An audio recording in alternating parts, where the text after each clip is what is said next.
Am I the a-hole for calling the police on my ex for abandoning his child at mine while his girlfriend was giving birth? I, 32F, have been married to my ex, Dan, 35M, for 6 years before we divorced at the end of 2020 due to him cheating with Kate. Kate and Dan have a son who is 3 years old. He was conceived and born during the pandemic while I was at high risk, and their entire affair has taken a toll on not just my mental health but also my physical well-being. After the divorce, Dan moved out of our house, and we haven't spoken since. Last week, Dan suddenly dropped off his son at my house without any warning or explanation. He only mumbled that Kate was giving birth to their second child and needed him in the delivery room due to complications. He left before I could protest, and I have tried texting and calling him multiple times and have received no reply. I do not understand why he thought it was a good idea, as I had plans that didn't involve taking care of someone else's child. I ended up calling the police and told them what happened, explained it is not my child, and I haven't agreed to look after him, and his dad is not responding. They took the child,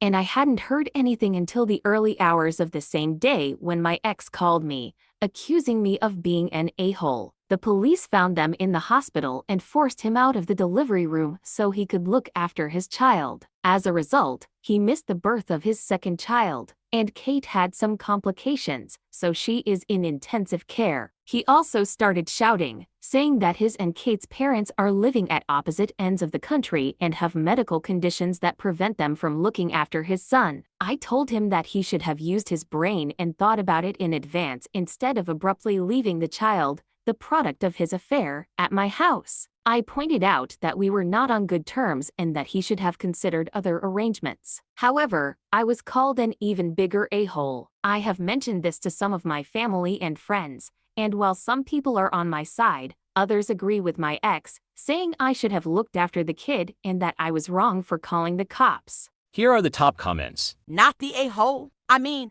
I do feel for that poor kid being dropped off at a total stranger's house, who then calls the police and the police take him to his dad. And his dad is stressed and furious. That must have been a hellishly traumatizing night for him. But you didn't decide to traumatize the boy like that. His dad did. Of course, his dad should have figured out ahead of time what the plan was for looking after a 3-year-old if his mom had to go to the hospital. I'm flabbergasted. Who leaves a kid at a stranger's house and says, "Watch him. I'll be gone for who knows how long," after not talking for 3 years, no less. They're wrong. It's not your job to keep the peace and make life easier for your cheating ex, who made your life harder by his cheating while wasting years of your life and negatively affecting your health. His lack of preparation is not your emergency. Since divorce, you're not his backup plan anymore. Don't want the police to treat you like a neglectful parent? Easy.